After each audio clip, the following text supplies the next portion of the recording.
Boa noite, gente. Boa noite, galera. A nossa aula de hoje, como vocês já estão vendo aí, é sobre termoquímica e, em específico, eu quero trabalhar com vocês a lei de Hess. Deixa eu dizer para vocês aqui.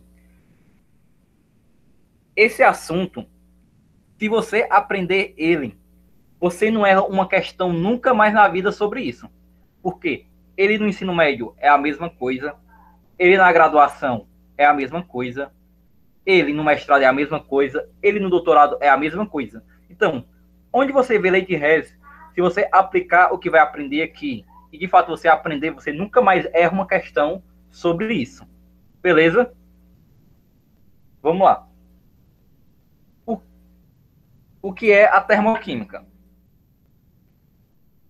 A termoquímica, ela vai estudar as transformações químicas, mais em específico, ela é o estudo das transformações da energia química. Vamos lá, de uma forma simples.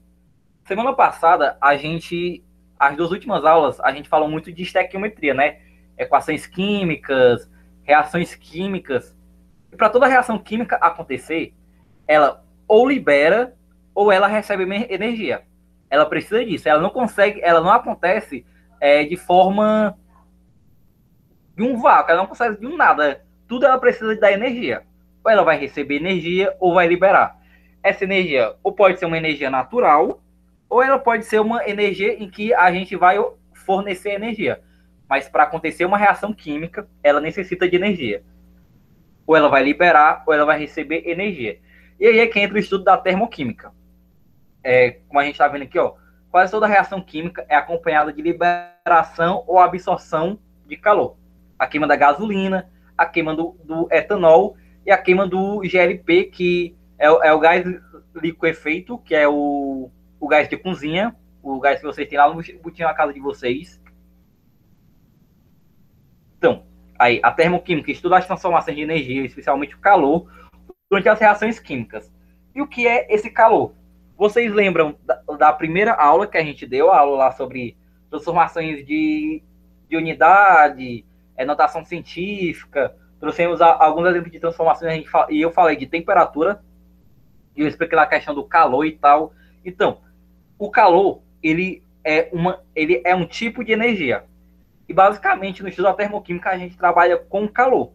E o que é o calor? É a energia que entra ou sai do sistema, em virtude das diferenças de temperatura entre o sistema termodinâmico e as suas vizinhanças. Então, ou a gente recebe, ou a gente libera o calor. Por exemplo, a gente tem ouvido falar muito hoje em dia, né, do usar o álcool. Vocês estão vendo o álcool aí? Estão vendo o álcool?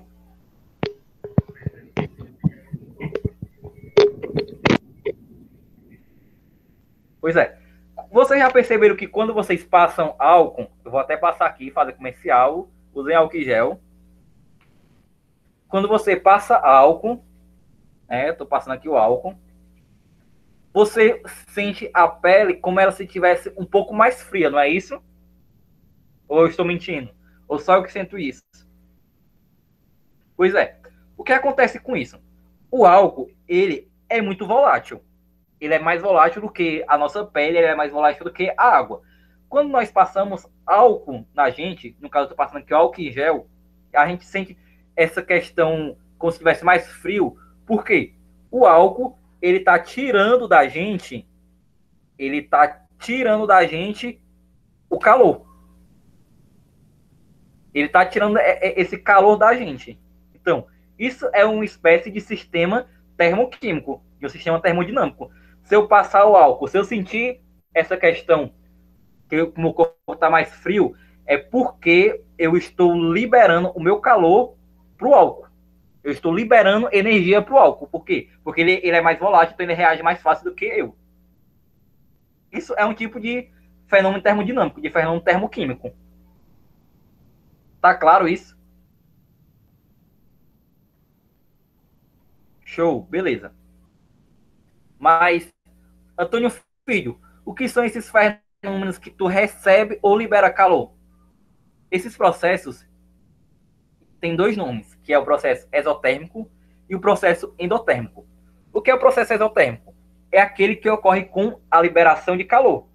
Quando libera calor, está acontecendo um processo exotérmico.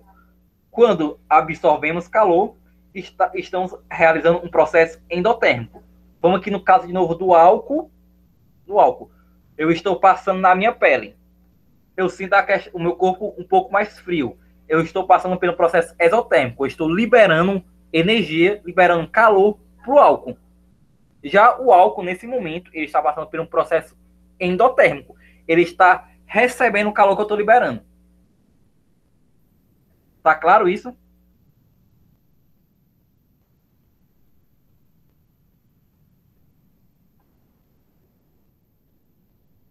Sim, também. Show. A Luísa tá fera na aula. Beleza? Então, processos exotérmicos, ele libera calor para acontecer a reação. Processos endotérmicos, ele absorve calor para receber a ligação. Ele absorve calor para a reação acontecer. Para ficar mais simples, temos, por exemplo, aqui um reagente A, ele vai formar B mais calor. Ele está liberando calor. Já o processo endotérmico, A mais calor, ele absorve para acontecer. O processo exotérmico, ele libera o calor para a reação acontecer. Então, ele vai estar lá nos reagentes, não vai estar lá nos produtos.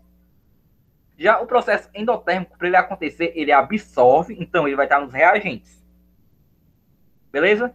Uma formazinha simples aí para vocês pegarem esse esquema. Outro ponto da termoquímica que a gente tem que entender é a energia de ligação. O que é isso? Imaginem agora que vocês estão no ônibus lotado, beleza?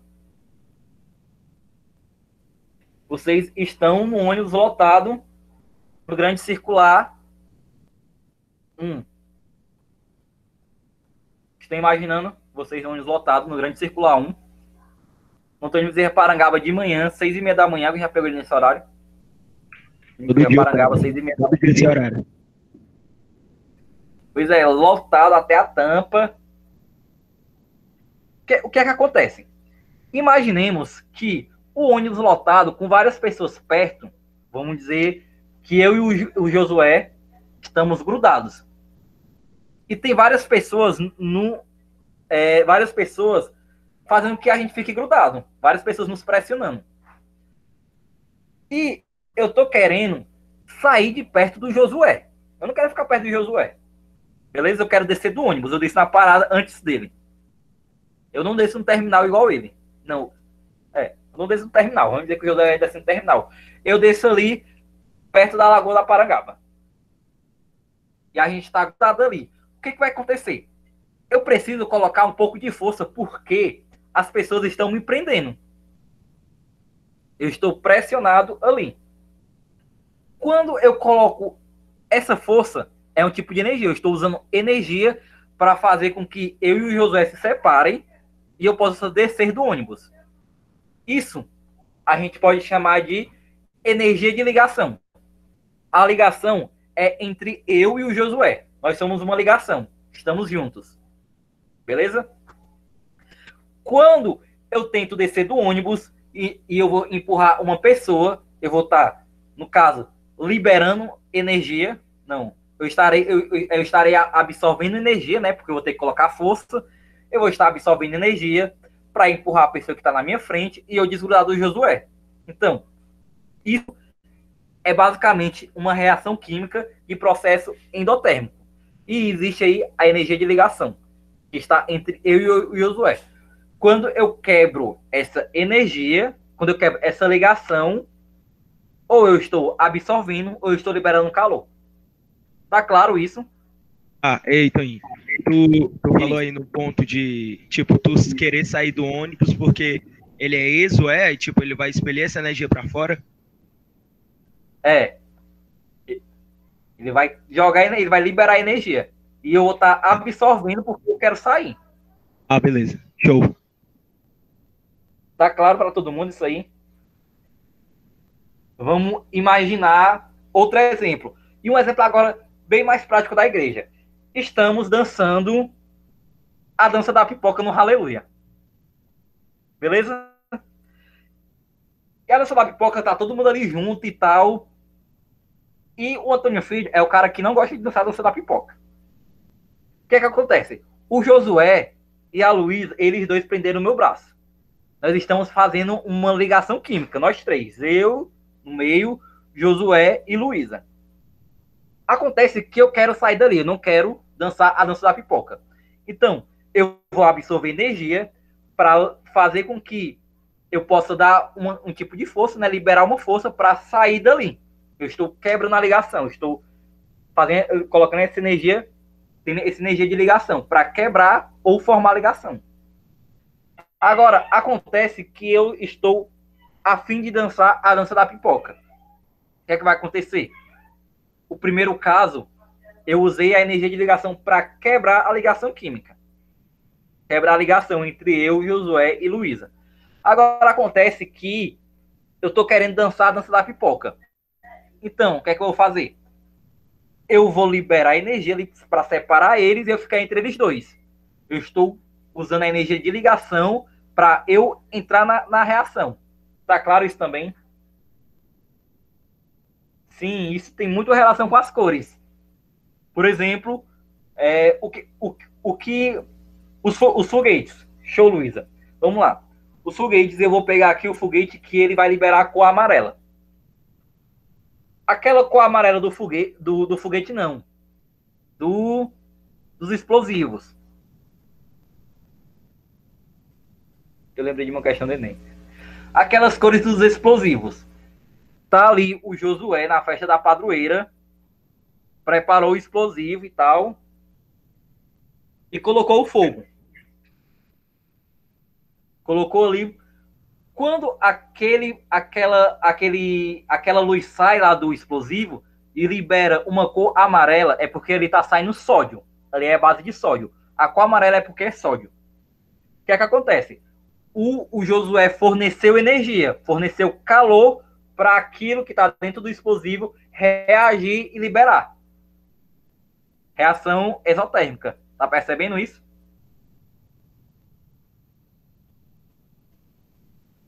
Tá claro isso? Posso passar adiante? Show, então vou continuar. Só para ler aqui, né? Energia de ligação é a energia que de alguma forma está relacionada ao rompimento. O rompimento, no caso, eu usei a minha saída do ônibus e a minha saída da roda da dança da amizade, ou a formação de ligações químicas. A formação eu usei o que? O fenômeno de eu querer dançar a dança da amizade. A dança da amizade não, a dança da pipoca. Formação de ligações químicas. Tal fenômeno é denominado de entalpia e representado pela a letra H. O que acontece é que quando a gente fala de entalpia, a gente não consegue determinar o conteúdo específico da entalpia. Tipo, vamos dizer que a entalpia da reação em que eu não quero dançar a dança da pipoca e eu estou querendo sair é 15. Vamos dizer que é isso. Eu não consigo determinar esse volume, esse número específico. Não dá para eu determinar a entalpia específica.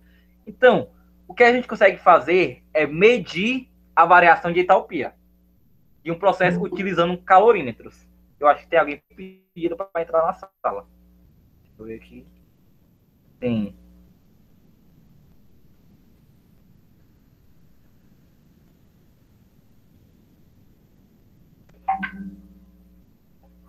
E aí, Duda?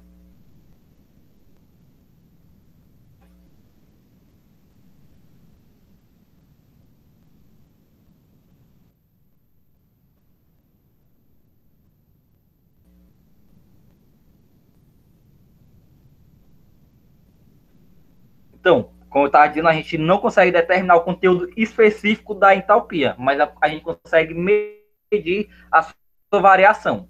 E como é que mede a variação? Alguém lembra? Geralmente a variação, e quase sempre, em qualquer canto, é final menos inicial. Então, quando a gente fala de variação de entalpia, a gente vai calcular o H final menos o H inicial, ou o H dos produtos menos o H do reagente. Guardem essa forma para a vida inteira de vocês. Então, vamos dar continuidade aqui. Equações termoquímicas. Existe uma diferença quando a gente escreve uma reação estequiométrica ou algumas outras reações químicas que a gente muitas vezes não escreve ela de forma completa.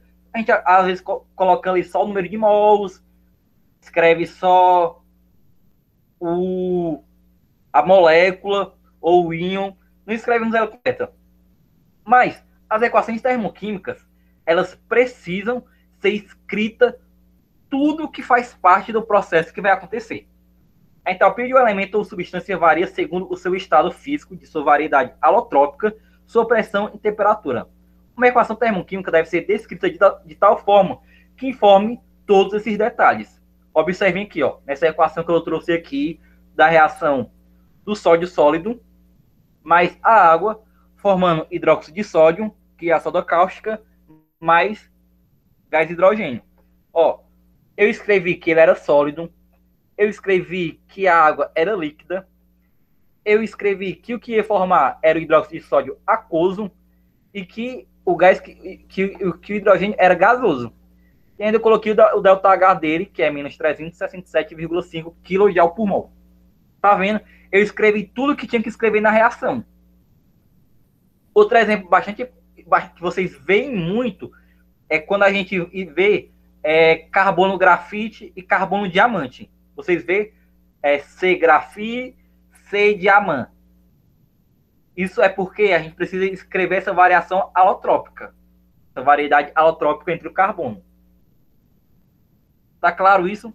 Isso aqui é só para dizer que quando você vai escrever uma equação termoquímica, você tem que escrever tudo que ela precisa, tudo que dá direito a ela, tudo que pertence a ela. Beleza? Bora passar adiante. E o que é a lei de Hess? A lei de Hess, e como eu disse, se vocês aprenderem aqui a lei de Hess, vocês nunca mais vão errar uma questão sobre isso. Em qualquer prova que vocês vão fazer, vocês aplicarem isso, nunca mais vocês vão errar. E vamos lá. O que é essa lei de Hess? Afirma que se uma equação química puder ser escrita como a soma de duas ou mais etapas, a variação da entalpia, a variação de entalpia da equação global é igual à soma das variações de entalpia das etapas. Para mudar da reação, a variação de entalpia é sempre a mesma, esteja essa reação ocorrendo em uma ou várias etapas. Antônio Filho, não estou entendendo. Vou trazer de novo o exemplo do café. Eu gosto muito de trabalhar com café, porque o café dá para fazer vários exemplos. Imaginem que vocês estão fazendo o café em uma cafeteira. O que acontece? O café na cafeteira, você já coloca tudo ali e ela prepara ele sozinho. Você coloca água e o café, pá, ela vai preparar. Não, vou explicar melhor. Imaginem que a gente está querendo fazer o café no Retiro, a gente está lá em Pacuti. Lá tem várias plantações, vamos dizer que lá também tem plantação. Tudo bem, Cíntia, depois eu assisto o resto da aula no YouTube. Vamos dizer que a gente está lá em Pacuti. E lá em Pacuti tem várias plantações. E o Mike, ele preparou o café da forma simples que a gente conhece. Pegou o café, ali o café que já estava o pó do café, colocou água para esquentar e tal, aí colocou café, açúcar e pá, fez o café. E vamos dizer que essa reação termoquímica é de menos 100 kJ por mol. Sim, Cecil, o sinal é muito importante na hora da reação. E vamos dizer que essa reação esse processo que eu descrevi é de menos 100 kJ por mol, beleza? Decora esse menos 100. Mas eu, Antônio Filho, eu estava querendo preparar um café dos cafezeiros que tinha lá. Aí eu peguei o café, eu mesmo coloquei o café para moer e fiz todo o processo. No final, ó, eu moei o café, coloquei água para esquentar, eu moí, eu peneirei para deixar só o pó, eu moí, eu peneirei, coloquei água para esquentar, coloquei o pó do café, coloquei açúcar e fiz do café. E isso no final também dá menos 100 kJ por mol. Eu fiz mais processos, mas a variação continua sendo a mesma. Isso é a base da lei de Hess. No final, no final da reação termoquímica, se você fizer o processo em uma única etapa ou em mais de uma, tem que chegar no mesmo resultado. Tá claro isso?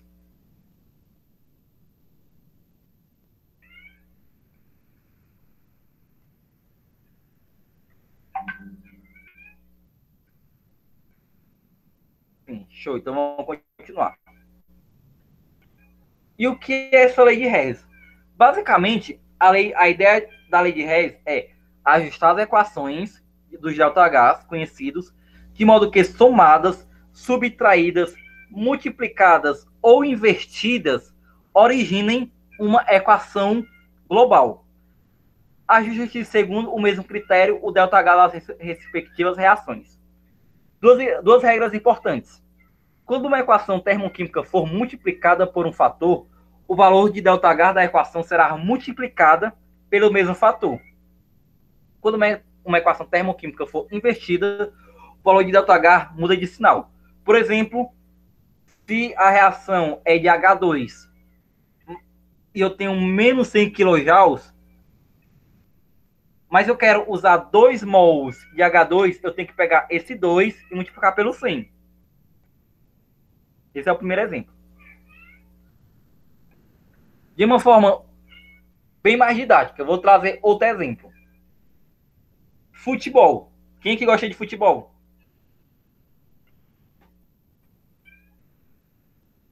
Galera que gosta de futebol.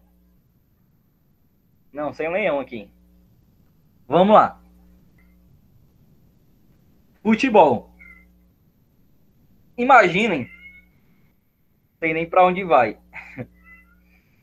Ceci, tu joga o que, Ceci? Tu joga alguma coisa? Não, a Ceci não joga Ela não nada. faz nada. Não faz nada. Eu vou tentar dar o exemplo do futebol depois, mas eu acho que vai ficar bem. É bem simples. Vamos lá. Imaginem que o time de vocês, o Ceará, ele tá jogando contra o Fortaleza.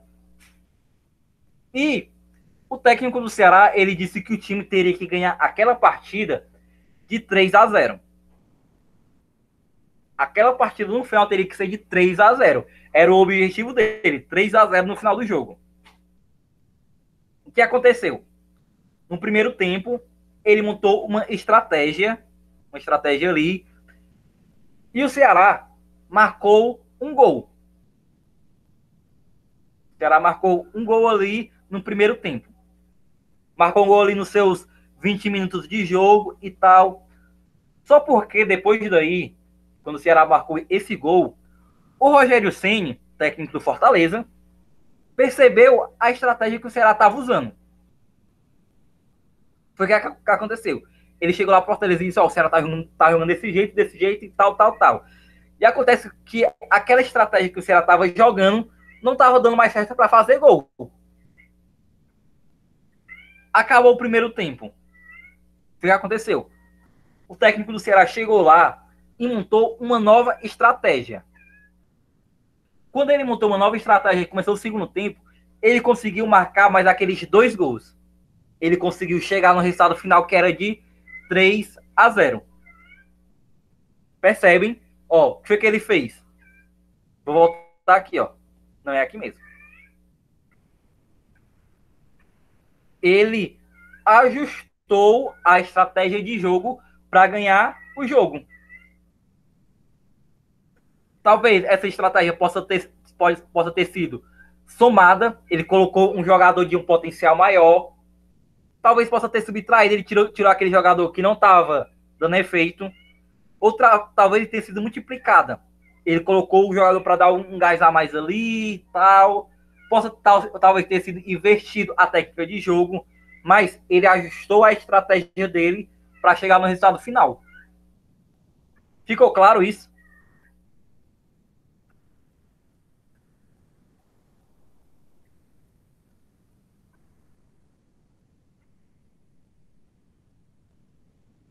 Ficou claro isso? Ei, Toninho, se tu repetisse mais uma vez, lentamente, só da parte do Fortaleza, quando ele ajustou, aí eu agradeceria. Ah, beleza. Vamos lá. De novo. O objetivo do Ceará era ganhar a partida de 3-0. E ele montou uma estratégia. Ele montou uma equação química. Usem o termo estratégia como equação química. Beleza? O termo estratégia é o termo equação química. E ele montou a estratégia, montou a equação química. E ele percebeu que marcou um gol. Eu acho que tem alguém pedindo para entrar aqui de novo. Não.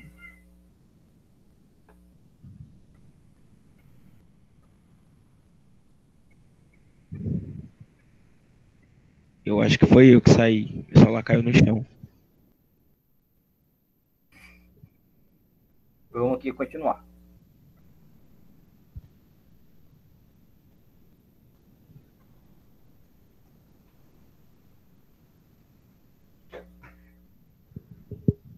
E agora o computador vai dar problema de travar, mas vai dar certo.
Pronto, vamos lá. O Ceará está querendo ganhar jogo de 3-0. O técnico montou uma estratégia, montou uma equação química. E ele fez o primeiro gol. Fez o gol do Ceará. Acontece que o Rogério Ceni percebeu a equação química, percebeu a estratégia e colocou o Fortaleza para defender ali e não deixar que aquela equação química acontecesse mais. Que aquela reação química acontecesse mais. Então, aquela primeira estratégia, aquela primeira equação química não ia gerar mais efeito. Beleza? Mas a gente ainda quer ganhar em 3-0. Quando acabou o primeiro tempo e os jogadores vão ali para o vestiário, o técnico do Ceará, ele ajustou a equação química. E como foi essa ajustada? Ele talvez possa ter substituído um jogador, possa ter investido a técnica de defender mais e atacar menos, ou atacar mais e defender menos. Ele possa ter colocado o jogador para correr mais. Ele, de alguma forma, ele mexeu ali na equação, ele ajustou, e quando ele voltou para o jogo, o Ceará conseguiu fazer os outros 2 gols. chegando no resultado final que era de 3-0. Entendi. Melhorou? Com certeza. Só se eu for souber explicar aqui, aí eu não vou saber com as tuas palavras, entendeu? Mas na minha mente se encaixou. Aí então pronto. O que importa é isso.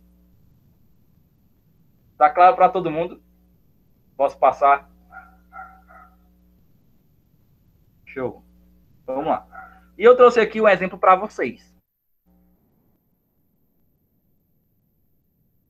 Vamos lá. Ó. Vocês estão vendo direitinho o exemplo? Sim. Então pronto lá, vamos lá. Ó, deseja-se saber a variação de entalpia para a seguinte reação.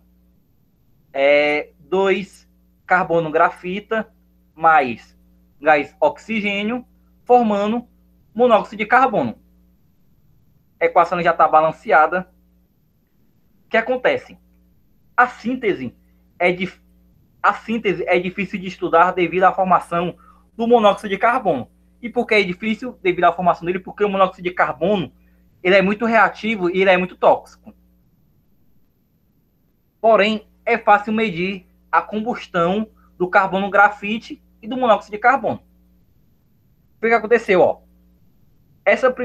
Ele deu mais 2 equações, que foi 2 carbono grafite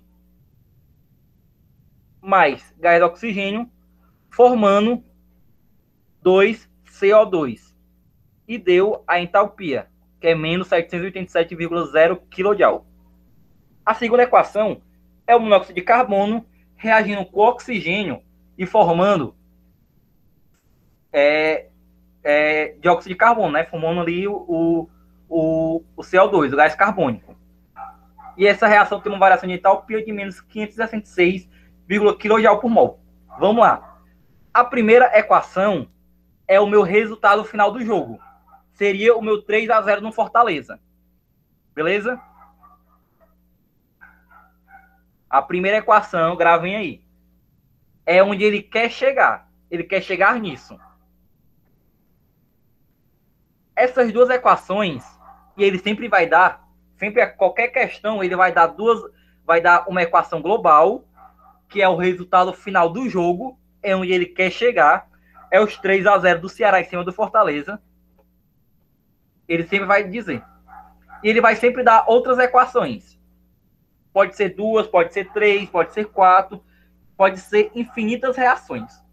Mas ele vai ter que dar outras equações químicas. A primeira equação é a primeira estratégia de jogo. A segunda equação é a minha segunda estratégia de jogo. Vamos lá.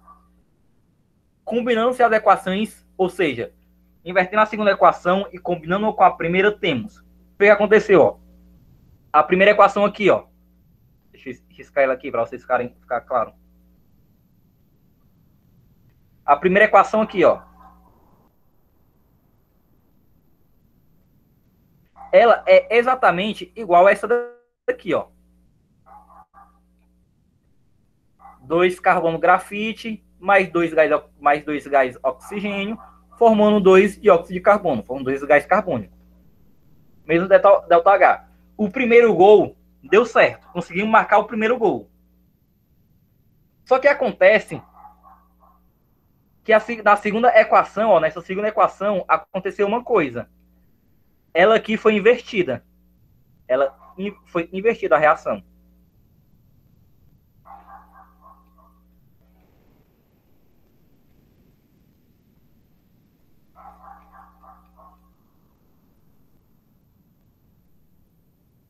Ela foi invertida, ó, tá vendo? O CO2 que aqui estava no produto, agora ele é reagente. O O2 que estava nos reagentes, agora ele é produto. E o monóxido de carbono, que era reagente, agora ele é produto.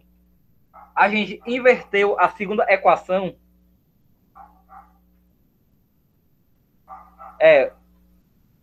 Não, pera aí, já cheguei, Júlio. A primeira equação, ela deu de boas. A segunda equação inverteu. E quando a gente inverte a equação, a gente também inverte o sinal do ΔH, tá vendo? Ó? Aqui ele era negativo, e aqui ele passou a ser positivo. Estão vendo isso?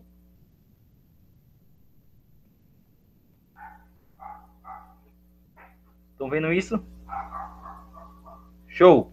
Pronto. O que acontece agora? Eu só quero ficar com isso aqui, ó. Eu tenho que liberar o resto. Vou fazer aqui, ó. Deixa eu... Cadê?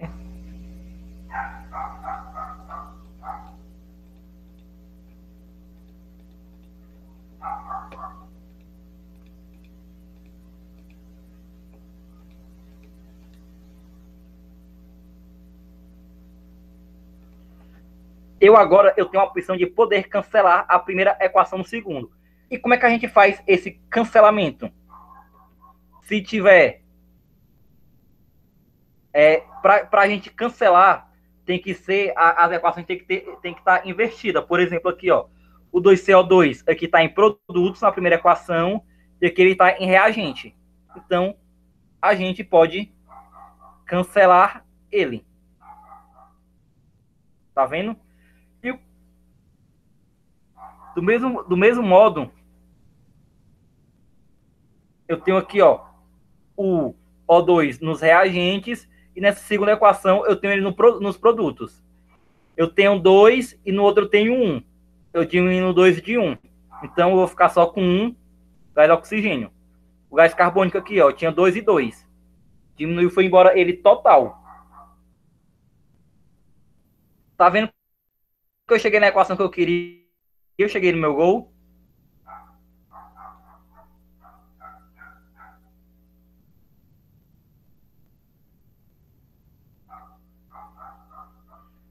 Agora, Antônio Filho, o que é que eu vou fazer com esse ΔH aqui? Eu quero saber o valor do ΔH do teu gol também. Tá? Eu quero saber o ΔH da equação global, né? Do gol final. O que é que eu vou fazer? Eu vou somar um com o outro.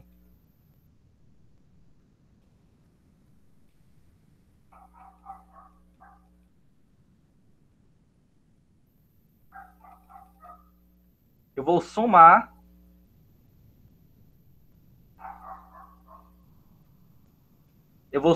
essas duas coisas aqui. E é importante, como a Ceci falou aqui, a questão do sinal. É menos 787,0 kJ mais 566,0 kJ. Eu dou uma dica importante. Sempre vocês escrevam entre parênteses. Que façam assim, ó.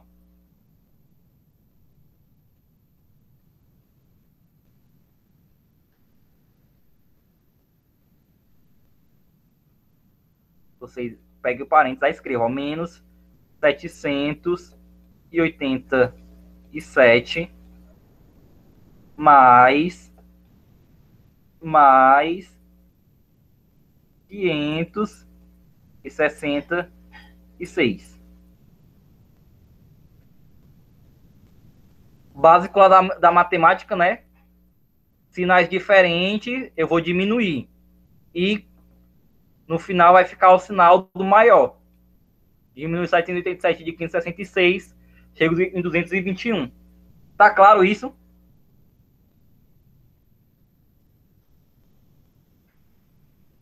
Show! Posso passar?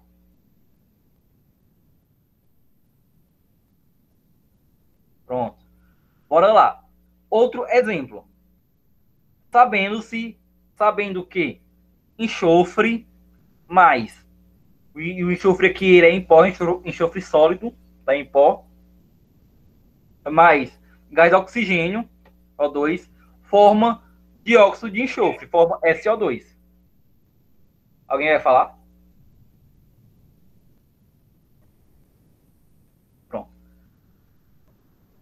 Vai formar SO2. Diz. Tem o S do enxofre, né? E aí tem o outro S aí do lado entre parênteses. Esse S aí, o Szinho pequeno, quer dizer o quê? Que ele é sólido. Ah, Ó, sim. L. Quando vocês verem o L, deixa eu ver se é aqui dá. Pronto. Vou voltar para uma equação que tem bem aqui, ó.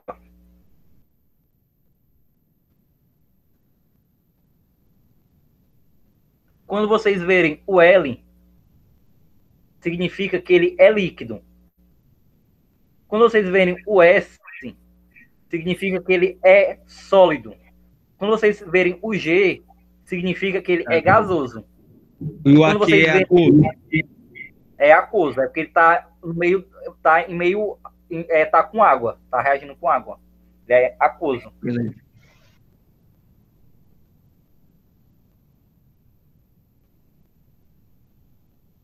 Então agora para outro exemplo.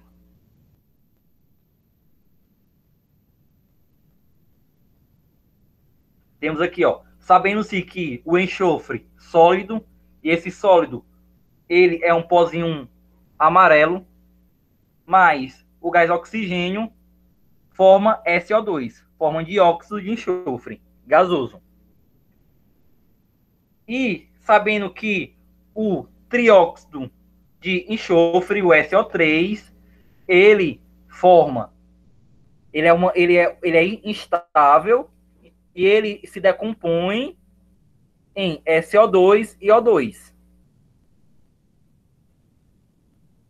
Esse SO3 ele é instável e ele logo se decompõe em SO2 e O2.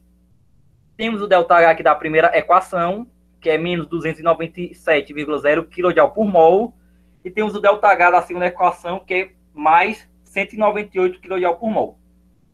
Podemos calcular a variação da entalpia para a reação. Essa equação aqui, ó, é o nosso gol. É o nosso placar de jogo. É onde a gente quer chegar. Beleza? O que vai acontecer? Vamos aqui olhar a primeira equação.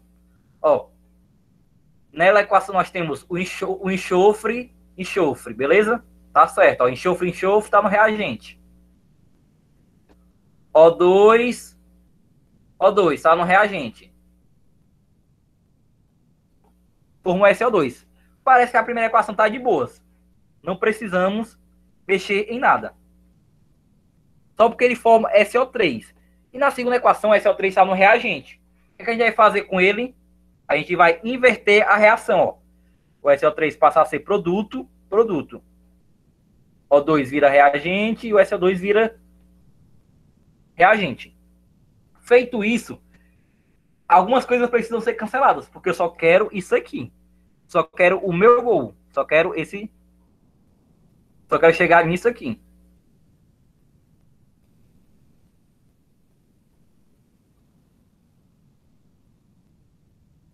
O que vai acontecer, ó? Esse SO2 aqui, ó. Eu posso cancelar esse SO2 que aqui está em produto. Eu vou cancelar com esse O2 que aqui embaixo está em reagente.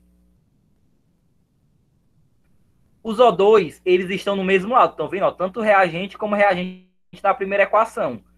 O que é que eu vou fazer com eles? Se eles estão do mesmo lado, eu vou somar eles.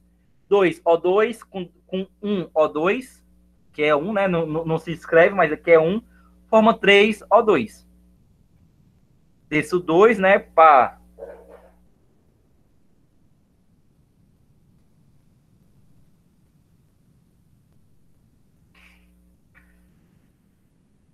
aí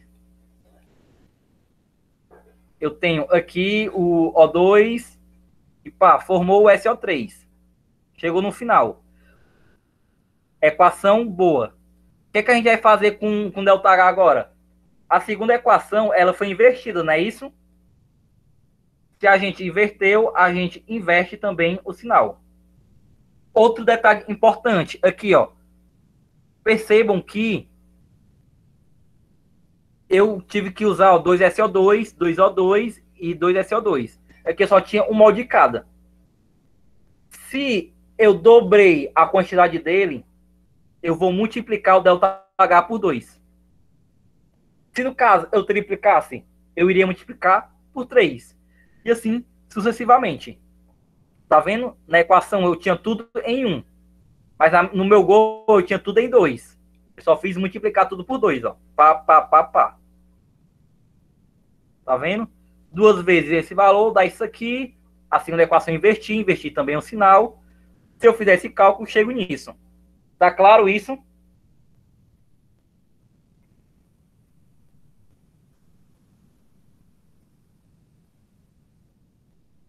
Todo mundo compreendeu?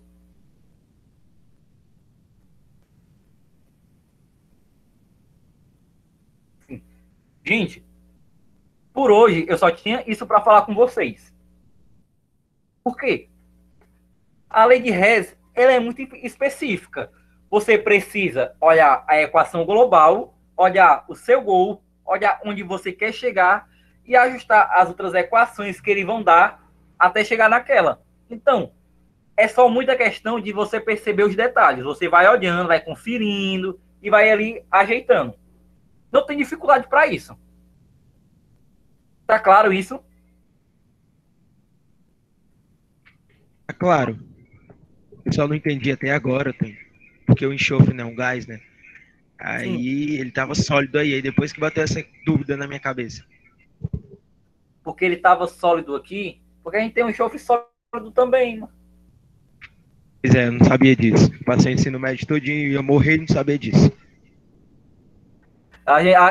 No laboratório a gente usa muito. Para a gente formar esse gás SO2, a gente precisa dele sólido. Não dá para formar com os dois gases, né? Mas é mais complicado. É mais complicado usar os dois gases ou do que usar só ele sólido. Porque ó, eu vou pegar esse SO2 aqui, esse S aqui, eu vou colocar ele para esquentar. Quando eu coloco ele para esquentar, ele já está entrando em contato com o oxigênio, não é isso? E vai formar isso aqui direto. Ó. Sim. Ele é um reagente que a gente tem muito no laboratório. Legal. O mesmo monóxido... Tá claro isso? Mas, tipo, o monóxido, ele é bem diferente do dióxido de carbono, né? Qual é o mais prejudicial, assim? Sim. O mais prejudicial é o monóxido, porque a reação dele é mais rápida.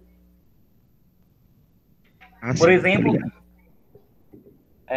uma coisa que eu vejo muita gente fazendo, e isso faz muito mal, é você pegar uma garrafinha d'água, né? Você tá ali dirigindo, ali de boas. Aí você anda com a sua garrafinha d'água, né? A garrafa de plástico. Aí você deixa a garrafa dentro do carro, você estava dirigindo ali num sol quente, e você fechou, você teve que resolver o problema, você saiu, fechou o carro com a garrafa de água ali dentro, o carro estava quente, né? Porque o motor esquenta, você deixou o carro ali no sol, passou 5 horas, vou descrever um exemplo bem mais fácil. A gente está organizando o evento da Noite da Amizade. Estamos lá na igreja. E o Wendel, ele estava dirigindo, né? Carregou... O Wendel não, o Reginaldo. Vamos dar o Reginaldo, né? O Reginaldo estava dirigindo. Foi pegar uma coisa ali, foi pegar outra coisa ali. Ele estava com uma garrafa de água dentro do carro. Ele passou mais ou menos a manhã toda andando no sol para cima e para baixo. Aí o que foi que ele deixou? Foi almoçar, né? Trancou o carro e a garrafa de água ficou ali dentro. A garrafa com água ficou ali dentro. E ele só foi abrir esse carro de novo quando ele foi embora, no final da noite. E ele tava morrendo de sede. Aí ele, opa, tem água aqui. Aí ele abriu aquela garrafa e bebeu. Quando ele bebeu aquela garrafa, ele tá bebendo monóxido de oxigênio. Tá bebendo monóxido de carbono. Ele tá bebendo monóxido de carbono. Não tá bebendo mais água.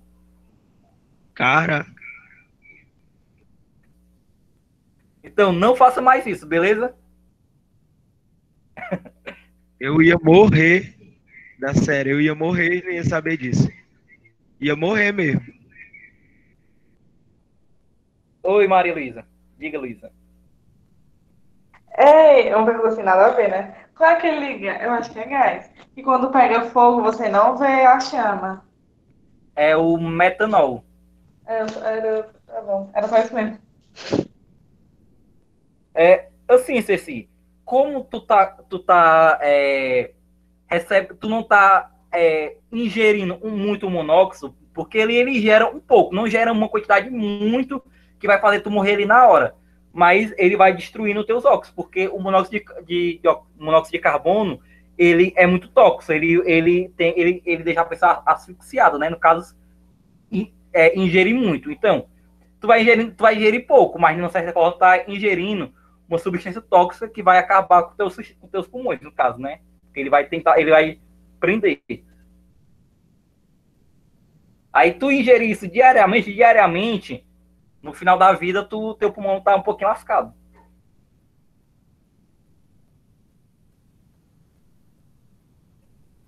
Show, gente.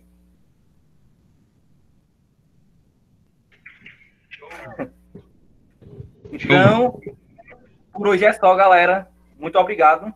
Vou disponibilizar essa aula, né, o PDF dela, e vou também disponibilizar umas questões para vocês, beleza?